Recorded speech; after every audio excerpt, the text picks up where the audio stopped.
the hell is it going? Art Rich Studio here, and hope today you guys enjoy this video. I'm painting Kazuma from Scried, and I think it's considered a retro anime. I consider it retro, but I had to look it up, and it came out in like 2002, I think.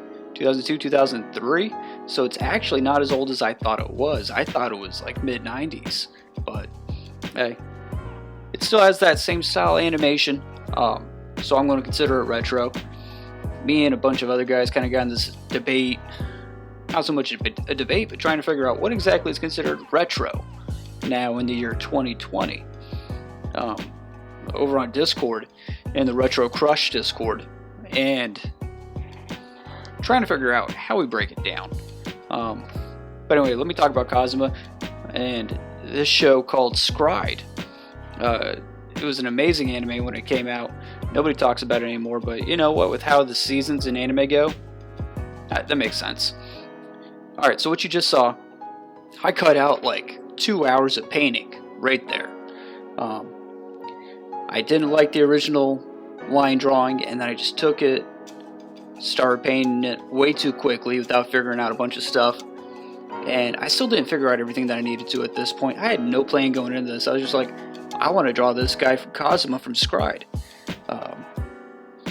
and had absolutely no idea. I just started drawing randomly because he has this awesome looking arm, and I don't know, but I cut out a bunch of it because it was crap, and here we go. So he's punching the ground. I don't have a whole lot going on here in the way of composition. The one arm being up and back kind of draws the eye towards him, towards this big blast going on, but I'm going to rely mostly on colors. This is what happens when you have a skill, you build it up, and then you leave it just sitting stagnant for years. Because that's what I did with painting. I used to be pretty good at Photoshop. I'm not trying to, like, you know, going to try to stay humble here. But I worked in like indie comics, which isn't that big of a deal. But as a colorist, when I was way younger, at like 19, I was pretty decent. And I tried to get in like concept art and video games, but didn't work out. I couldn't do it. I don't think I was not up to par.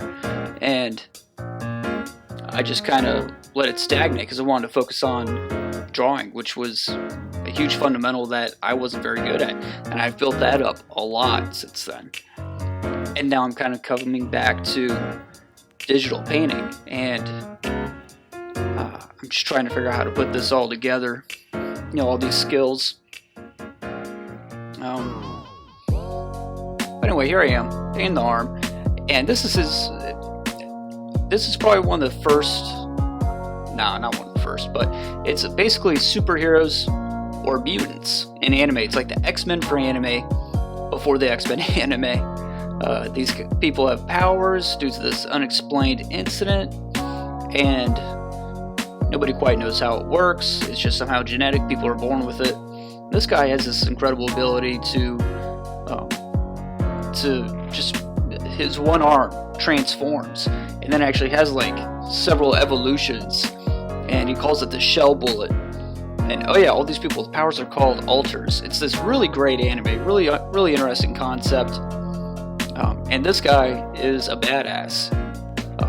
Just zero shits. Does not care at all what people think, and he just tries to do what's right according to him and his standards and how he grew up and his perspective. So, and he's on a different side from all these other alters. He's this rebel, kind of anarchist, and the other people that he's fighting against are kind of like the X-Men. And they aren't exactly painted in the best light. They're all kind of boring, super just stagnant. And he's the one interesting character in the entire show, in my opinion. But so I wasn't exactly trying to do this painting in a retro style. Just figured it looked retro because I was painting a retro character. It isn't necessarily true, so I apologize for that. It doesn't exactly encapsulate the aesthetic. But got my coffee here. Yeah, I had zero idea. I didn't do any kind of like pre-painting or planning, any kind of sketching. Just went right into it. I think it didn't turn out too bad. And this is something that, as artists, you kind of got to do. You either figure out when to dump a bad idea early before wasting too much time. In my case, I kind of went the other path. I said, well, I'm not going to quit. I'm going to finish this thing and I'm going to learn some. So, just another good thing for you to do as an artist. If you have a problem of sticking with a piece to completion and finishing it, that's something you really got to work on, and that's something that I recommend. Just don't give up on a piece, even when you lose faith in it. Keep on pushing, because they always start out looking terrible, just really shitty. Just push through, push past that phase, and keep working on it. By the way, if you like retro anime, if you like anime at all, and like art videos like this, please comment, subscribe, ring that bell for notifications, and like this video if you like it. I don't know what I was trying to do back there. He has this part of his altar that comes out like his back or his back shoulder and causes him to burst and fly forward. It's really awesome, interesting power. He calls it the shell bullet. So I'll have to do another Kazuma piece because I really enjoy this character, and I don't think I pulled it off very well this time, but having done this and learned, this is why you stick with the piece to completion, is so you can learn what you did wrong and what to do better next time. Otherwise, you're going to go on to the next piece and make more errors that you could have made on the last one, taking notes on all these beforehand. So, using the white here was not a great idea to show an explosion or force going towards the ground. I should have stuck with like a yellow or red, which I do eventually. Here we go, bringing that out. But the white, I think, still takes away from it. It looks kind of crazy, but it's all part of that learning. All part of that learning. Hope you guys are learning with me. Okay, so I painted a background there, the sky, and I actually spent way too much time on it trying to figure out. I was totally lost. I was like, this background looks stupid, nothing looked right, and that's why I cut it out of this video, because I'm going to do something later on. You're going to see it looks better. But here I am applying a texture to the ground. I'm real bad at texture painting. So I'll usually take a texture photo, convert it to black and white, completely desaturate the thing, and then lay it over and multiply. So, and then you adjust it with the perspective and everything. It still wasn't looking quite right to me. I was getting really mad at this point. Nothing was going good.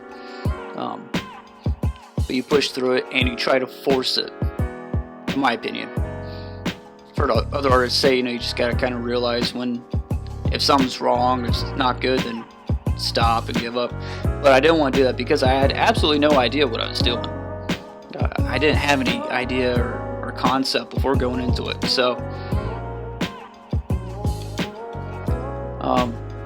hey, leave a comment if you guys enjoy this video, or if you have another anime that you guys want me to paint. Give me some suggestions, and maybe I'll do it in the next video. Yeah, I'm trying to get that lighting effect on his legs and everything. The original idea was to have it just dark. His legs got darker and eventually just faded out. But now I'm thinking, okay, it's going to be this huge force and light explosion, and it's all going to be just kind of whited, or, this huge flare-up's going to block most of it anyway. So I'm really trying to figure out what I'm doing and figuring out this blend between this comic book illustration style that I usually have and this painterly style that I wish I had, and I'm trying to get it. So I'm gonna figure it out, that's for sure. My art style is somewhere between like a Joe Mad or Shinichiro Watanabe and like a Jim Lee. Sounds stupid, but I feel like that's where I am style-wise. I can't get rid of the Jim Lee influence. I've been looking at his comic books forever. And besides him, there's Joe Mad. Somewhere in between Jim Lee and Joe Mad, you have like Ed Benez, and his art is amazing. And I feel like I'm somewhere right along those lines too. But Shinichiro Watanabe always blows my mind. I have the Samurai Champloo art book with all the concept designs and everything, and man, I just pour over that thing all the time. Anyway, yeah, so I was figuring out how to render the heavy metal and gold colors there. I thought that was pretty awesome. And this is me finally figuring out what to do with the background. It's real abstract. It's some sort of fire explosion going on in the background. It doesn't really have to be anything. As long as it makes him pop out, it doesn't confuse the piece anymore. So, trying to figure out the flesh tones, and once again, I'm trying to figure out what my painting style is going to be. Whether it's going to be, this anime kind of two-tone style or painterly. It was all kind of looking muddy at some point, and I eventually cleared it up on that left arm that's going up and back. It's looking real muddy. I fixed that right up. I think this thing's almost done. Hey, if you guys like this video, please like, comment, subscribe, ring that bell for notifications. I'm a small YouTube channel, could really use your help and support. And thank you. Ooh, the hand. I don't think that hand looked that great, but yeah, sticking with it. Alright, thank you guys.